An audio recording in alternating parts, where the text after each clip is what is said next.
Hello everybody, welcome to Eternal Brews. My name is Pojo. Homecoming has been released, and we have been playing around with a variety of different and interesting decks, some of which you may have already seen on our highlights videos. Today we're going to be bringing you our first official brew. This is the list that we piloted to master from starting, I think, around Diamond 3, and just sort of spent a little bit of time playing around with it, getting into a more competitive style, feeling pretty good about it, and so I wanted to share the list with you right now. This is Orene Eilyn. This is our Hooru mid-range list to basically give us a little bit of a competitive edge and play some of our favorite cards, specifically Eilyn, Clan Mother, and Eilyn, the Rising Storm, both of which are really, really fantastic blue, fancy deliciousness, and we're going to be playing around with a bunch of different things with this whole setup. So let's go ahead and talk about what this deck does and how it works. So the basic idea behind this is that this is a deck that is primarily mid-range oriented curve, but what it is doing, it is ramping as it goes along. So everything that we play is going to in some way advance our playstyle a little bit and get us closer to playing some of our really, really big hitters, specifically Korovyat Palace, the Eilyn Clan Mother, and Eilyn the Rising Storm. And we do this primarily by playing cards like Hojan Crownbreaker, whose Empower ability gives us additional Justice ramp, Bayonet, which pledges to play a copy of a Sigil. We've already talked about how this card is like really, really powerful. We'll talk a little bit more about it here. And Copperhall Bracers, which plays a Justice Sigil whenever we hit our opponents. With these three ramp cards together, we can get a really, really tight curve that also allows us to advance very quickly into the later stages of the game and start playing the really, really big hitter, which is Korovyat Palace. This card gives us a ton of card advantage. It basically like creates a very, very large Aegis unit on the board that has endurance and is very hard to get past. Then it uses Wisdom of the Elders to draw you some cards, and then it typically uses Sack the City to kill your opponent completely, which is really, really wild. You usually won't get to Svechia with this card. It's just ridiculous, but there's some other good things that can happen with it. It's really, really crazy, and yeah, let's go ahead and talk about this. Is just going to be like sort of the key card of the deck in terms of making everything fit together. Now, Eilyn Clan Mother is already a card that I think I have sung the praises of quite a bit, but I'm a big fan of Eilyn the Rising Storm, and this is a card that traditionally just hasn't had the support to be able to play it. As an 8-cost card, it's pretty good. It has some decent onboard impact. It kills sites, which is really relevant. It destroys units. It deals direct damage to the enemy, which gives it a little bit of reach. And then the ultimate ability of the third time it attacks, it deals 12 damage to each enemy, means that it will probably finish the game if it is able to attack twice. So if we can actually give Eilyn Berserk, that's typically going to give Eilyn a lot of value, but Gift of Battle and Sack the City are both cards that you traditionally can't really play in a deck because they're both just a little bit inefficient. They don't quite fit in most common curves. Enter Korovyat Palace, a card that specifically gives you Sack the City and also gives you ways to protect Eilyn and to just sort of mess up your opponent's stuff quite a bit. Also enter Bayonet, a card that pledges to ramp and gives us some actual ramp in blue, meaning that we can play 2-color decks and still get to big 8-drops like Eilyn, which is really, really wild. So combined with Hojan Crownbreaker, if we play a Hojan Crownbreaker on 2 and play a Bayonet on top of Hojan, we get something like a 9/8 lifesteal guy. That gives us most of the health we need to last the board until we get into our big drops, and it also gives us a ton of pressure, which allows us to close out the game with some of our bigger hitters. We use Unseen Commando to get a little bit of extra lifesteal because we do want to stay fairly stable. Flexible Familiar carries any of the weapons that we're currently running, including Linebreaker, Shield, Copperhall, Bracers, and Changeestik, while turning into a more aggressive unit and giving us a lot of early tempo that our opponent has to respond to. We want to keep our opponent on the back foot so that we can basically like get into this bigger stuff with our opponent already not having the board advantage. We aren't trying to play control here. We're trying to play basically continuous tempo and just basically pressure out and then use cards like Eilyn, the other Eilyns, to finish things off. We're not doing any sort of harsh rule type shenanigans around this.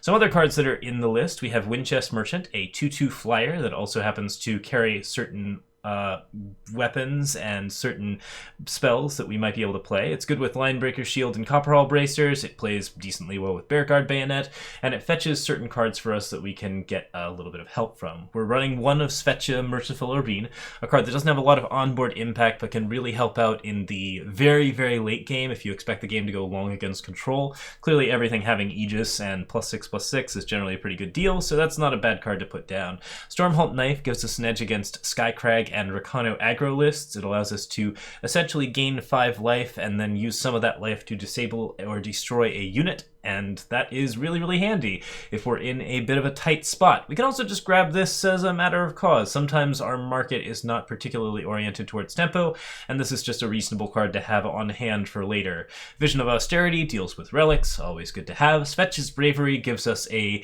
possible way to trigger Renowns, but also a way to protect any unit that has a weapon on it, which is a good way to make sure that you don't get 2 for 1 too quickly, which is generally pretty handy. And finally, Hooru Banner allows us to fix additional power, get the particular cards that we need to play cards like Copperhall Bracers and Unseen Commando. There were a lot of double greens in this list before.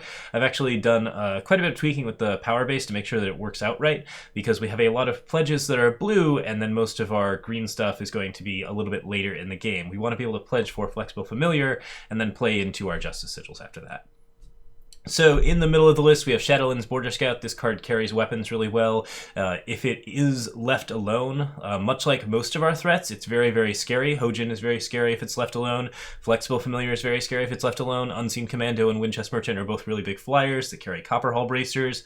So basically, we're just trying to make every single target a removal threat. And then once we start getting into the 4s, Borderscout is not very scary, but then we put something on it and it suddenly becomes capable of completely refreshing our hand of new cards. So that's really, really handy. This is a good card if we are basically just pretty sure that our opponent is out of removal, and it's also just something decent to play so that we can start playing cards like Aniyah Arctic Sheriff, another card that has a ton of value if your opponent doesn't have immediate removal, and of course getting into our very, very big cards as we just deplete our opponent's hand of all of the stuff that they need. Borderscout's Refresh is really, really good and will typically win you the game if you get it. If you don't get it, it's not the worst thing in the world. It's still a good tempo play from here to there, and it gives you the pledge you need to continually activate Bearguard Bayonet, which is such crazy ramp. Like, this card is ridiculous. We'll definitely be showing this off during gameplay. So, Aniyah Arctic Sheriff, good card for carrying Bearguard Bayonet and both of our 2-drop weapons. And then finally, at the top, Eilyn the Rising Storm and Eilyn Clan Mother are both just huge, big finishers that allow us to clean up the board, get rid of anything that's lingering threat, silence anything that's going to cause problems, blow it all up, and then finally just close in for damage. And that's pretty much all there is to it. This deck is just all aggression all the time. The new site, Korovyat Palace, is extremely strong if you can establish board position, so it's specifically suited for tempo decks like this, where we're constantly playing threats and we always have something down. If you play a Korovyat Palace with a lot of actual units on board, basically Withstand into Sack the City is almost always a win con, and if you don't quite have the ability to manage that, you can still either use it to draw 2 cards, or in at least Withstand and then try to draw 2 cards the next turn. Either of those options can really get you places, and the endurance on the whole ability means that you are basically just very well defended and pretty happy. And of course, Withstand triggers Renown, which is very, very handy. This is a great way to turn a harmless kitten into a very scary 5-drop with +4/+4 in Aegis. It's lovely. It's a lot of fun. That's everything. So let's go ahead and go into this game. I hope you guys enjoy this deck, and let's see a few rounds. See you soon. Cheers.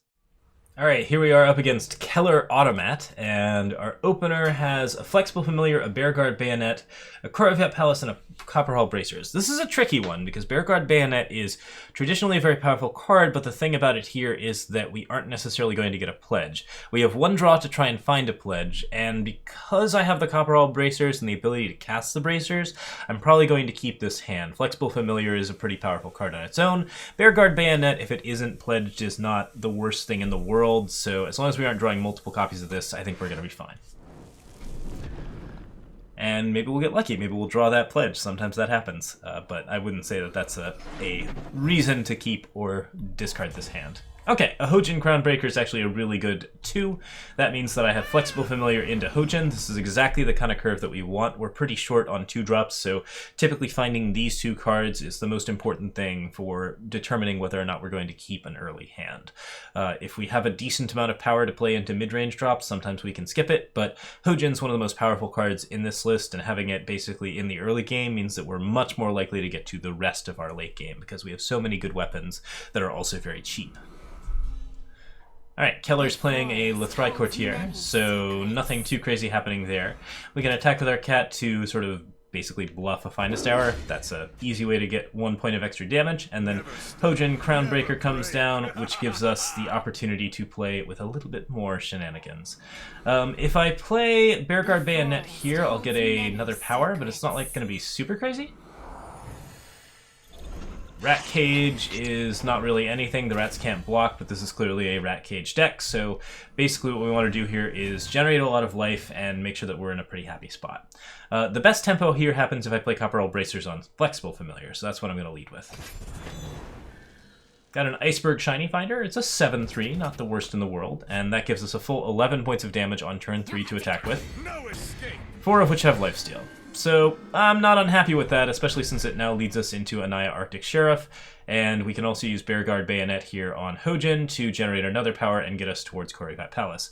Playing Korovyat Palace on turn 4 seems like a pretty good deal to me, so I think I'm going to do that. A fine battle. It's a pretty fine battle indeed. And now Hojan has Overwhelm, so we can get into some pretty crazy nonsense. Assuming that there's no solid removal happening, I think we're just going to be like basically rolling over Keller Automat here and getting the exact kind of tempo that we want out of this deck. What could go wrong? Alright, Seasoned Spelunker is scary, but not that scary. Go ahead and play... Ooh, I could play Aniyah Arctic Sheriff here, but I think I would rather... No, actually, I do like Aniyah Arctic Sheriff here. Korovyat Palace is pretty good because we get the 5-4 with the Aegis. Yeah, no. We'll do Korovyat Palace here. Because both of these guys have Aegis. Or both of these guys have Endurance now. So we lead with that. A 7-3 and a 9-8. This is a lot of damage, and Hojan has Overwhelm, so it's going to be something that really has to be blocked in order to keep from dying. And next turn we have Aniyah to lock down anything else that might cause problems. We have an Aegis on this unit, so it's already pretty hard to deal with, especially if you're a Shadow deck. And yeah, everything is looking really, really solid. I don't think there's a lot of problems that we can run into here. Even if we have like Scorpion Wasp, Hojan is still going to be doing so much damage that it's probably not going to matter. Alright. So rather than sack the city here and try and push for the maximum amount of damage, I'm probably going to Wisdom of the Elders, just because like the one option that might happen here is Scorpion Wasp. If I see that my opponent leaving a bunch of power open, then that's what we're going to have to do. If there's no power open and we know that we can win, then we'll do sack the city instead. Okay, so 5-6, and the rat can't block, so it's only 6 damage, which means that Hojan will be an 8 health unit with Berserk, so sack the city is a instant win at this point. Our opponent has given us basically a very easy decision to make. All we have to do is sack the city, and then play our Justice Sigil. And I can Aniyah too, just for the heck of it, but this is more than enough. 9-8 with Overwhelm. That's the exact kind of tempo we're looking for. As you can see, this deck has some crazy, crazy power bursts if you are playing it with the appropriate 1s and 2s. You can also run District Infantry in this deck to make it a little bit more aggressive. I really like the Kitty, the Flexible Familiar, but District Infantry is another card if you want to try and have those really, really big swings. So, fun things to note. Alright, cool. Here we are again up against FTF Kool-Aid, and looking at this, hand's a little bit awkward. There's no pledge here. I've only got 2 power. I don't have a 1 or 2 drop. Windchest gives us the ability to get from 3 to 4, but without a pledge, I don't think this hand's super worth it. I think we're just going to redraw. Okay, that's a pledge for Aniyah, and getting a pledge is one of the more important things to do here.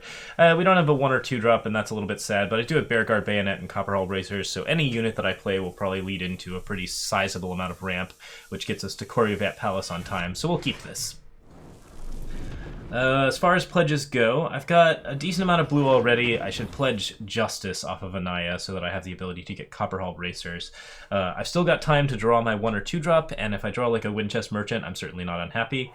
Anything in the early is definitely what we're after. So play the Justice here, and we'll just look for power for a little bit. Might be a bit of a wait. Hopefully we won't get into too much trouble, but nope, there's a Winchest Merchant, so that's something to carry the Copperhall Bracers and to play Bearguard Bayonet on, which I think is exactly what I'm looking for. I could also try to fetch some sort of... Fetch a Merciful Arena is about the only thing that I can grab, so I think here it's just going to be Winchest and Eilyn Clanmother or Changeestik. I'm actually going to say Changeestik, seeing as I've already got a lot of weapons here, and we'll just trade out for a Hooru Banner or a Svetch's Bravery. Either one is pretty good here. Hooru Banner feels a little bit better in case this gets destroyed. Normally I would really, really like to go ahead and keep my units here, but... You're in the crowd. Always good to see our opponents tapped out. If there's no Defiance, if there's no shenanigans of any kind, then we know that we get to do Bearguard Bayonet into Copperhall Bracers, which is a swing, followed by a Crest of Order. And on my next turn I can play an Eilyn, which is wild, but I'm probably actually going to end up playing Korovyat Palace, so not too bad. If we see like a Death Strike or something here, I can Korovyat Palace to Wisdom of the Elders. The 3/3 alone can't kill my stuff, and that'll focus my opponent's attention on me for a little bit while I'm setting up for other Eilyns. So I feel pretty comfy with that. This is probably not going to be anything crazy. It could be a Defiance, but my guess is that it's not, and even if it is, we do have the Withstand here to get ourselves to the places that we want to go. I could just stand here and use Wisdom of the Elders and not do Withstand, but typically I find it more important to set up for like actual values. So yeah, let's do that. We're gonna Withstand here. I'm pretty sure our opponent grabbed a Defiance, and so we're gonna see a Defiance here on the unit. But I could also play the Crest of Order here, not attack at all, and just leave our Aegis Endurance Overwhelm to play out. Like, this is Justice Shadows, so there's not really anything crazy that's going to happen here. I don't need to do any sort of, like, sack the city type effect here. I can play Eilyn the Rising Storm or Eilyn Clanmother next turn. I think I will probably be better off if I do that. So yeah, let's go ahead and stay put. We're pretty close to winning this game already, so we might as well just play out our cards and make sure that we can protect our site so we can use Wisdom of the Elders to refresh in case there are actually some tricks. I think my opponent is going to have a really hard time getting offensive with us. So let's stay put. I'm not going to pop a Defiance so that my opponent can then annihilate or use Death Strike, or more importantly...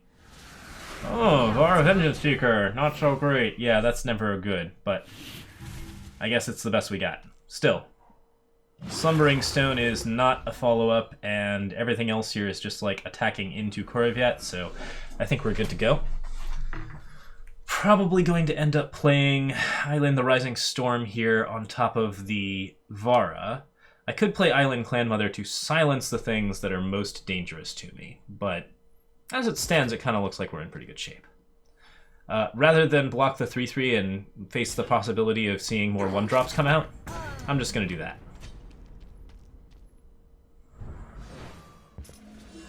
And a Dark Return on the Winchest Merchant doesn't mean a lot to us. I think we're good to go. Now we know that we can attack for 11 without any issues, so I can just sack the city.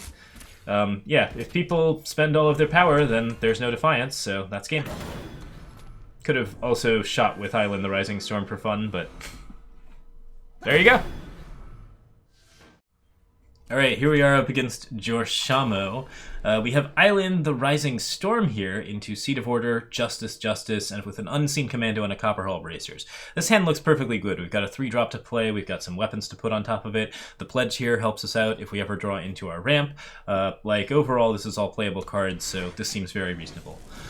Obviously, the really, really key setup is if you get Flexible Familiar into Hojan, but you're not going to get that every time, and it's definitely not like worth discarding a hand this good to go for it. So, play our Primal, and then play our Seat, and then Justice into Unseen Commando, which hopefully leads into a perfect Copperhall Bracers. Aw, a kitty! Okay, so we're going to play a Seat of Order here, and hopefully the kitty won't destroy us. It is a very powerful cat, though. Okay, we're okay. For now. Trust in your skills. Unseen Commando is definitely the next thing to play. Pretty please don't have anything. Seed of Glory.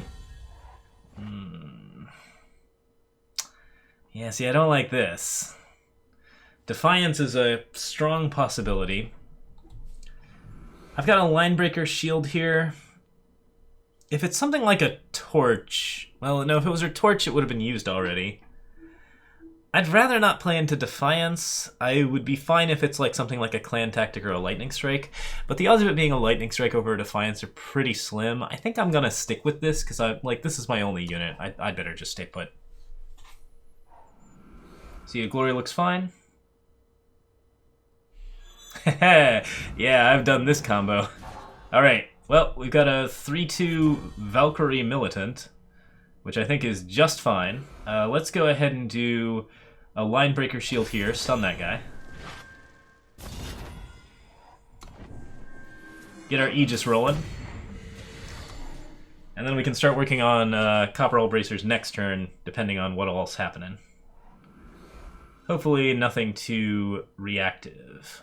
Or nothing too offensive. If it's reactive, we can easily stop it with Withstand. Ah! It stuns into stuns. This person may also be playing Korovyat Palace. It's a powerful card. In this case, I'm definitely going to take the hit. Ouch, problems. Never stop, never break. Okay, so Korovyat Palace, Copperhall Bracers, there's a lot of things that are happening here. I'm still concerned about Defiance, but I think we're going to have to go with, I don't know, this is going to be tricky. Copperhall Bracers gets us quite a bit of damage. Withstand gets us a decent amount of health, but it doesn't actually stop the 5-4 from being there, so we will lose Korovyat Palace to whatever it is that we play. I could play Korovyat Palace for the power, or for the wisdom, and then just sit here and block. That might not have been a terrible plan. So worst of both worlds is there is a Defiance.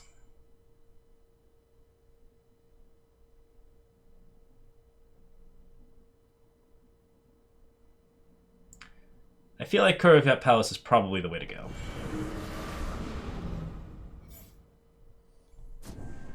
Is there a pause? There is a pause. So that's probably Finest Hour, not Defiance, which is just fine.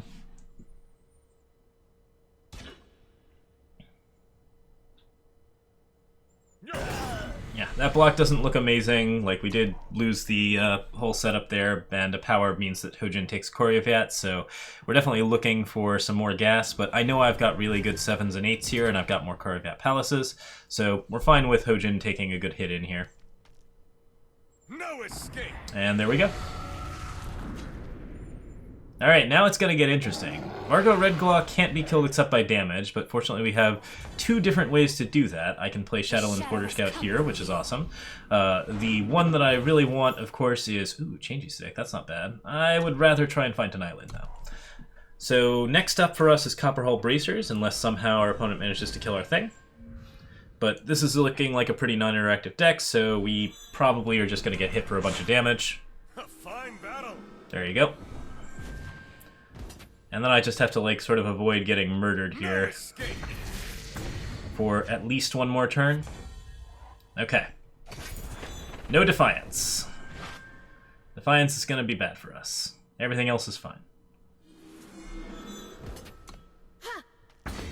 And it is still a Finest Hour on top. We get to draw a bunch of cards here. And Aniyah Arctic Sheriff has some immediate onboard impact, so we'll go with that first. I can either stun Vargo or I can stun Hojan here. I think I like stunning Hojan the best. Vargo has Finest Hour, so that's like a little bit of a thing, but I would say that overall I'm probably pretty happy with what I'm doing right now. And yeah, the trade with Vargo is like a trade for a Finest Hour. Korovyat Palace, how much damage does that give us? 5 plus another 9, that's 18, and then Aniyah would be +2/+2, so I could do 10 there. If this is Finest Hour, I could do 10, 20, 30 damage. So that seems like a no block for sure. I was really looking forward to using Eilyn I here. speak for the throne. It's a Silverwing Courier without a pledge. Okay, so in this instance, I think what we're actually going to do here is just Eilyn Clan Mother these two. As long as I rule, the clans will obey. Play our power. And use Copperhall Bracers to get a little bit bigger. On guard. Then we'll just refresh our hand with another 5. Nothing like drawing 5 cards in a turn. Definitely gets you where you want to go. And our Eilyn did good work, so feeling pretty happy about that. We got a kitty. Should I play the kitty over the Bear Guard? That's an interesting question. Well, I don't have to do either. In this case, Bear Guard Bayonet definitely makes Eilyn ridiculous, and we can play the kitty as a follow-up because, of course, the ramp is not depleted, which is wild. Okay. We're in really good shape. In fact, I'm pretty sure that Eilyn can kill our opponent with an explosion, which is one of my favorite things ever to do with Eilyn. I really, really enjoy doing that. So, can we do it now? So, if I do it... Okay, let's see here. It's going to be how much damage? 6 damage to each enemy without a battle skill. 4, 2, 3...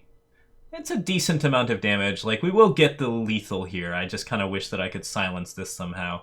I don't think I have a solid option for doing it right now, so we could attack first and then do the thing, but it's better to just do this.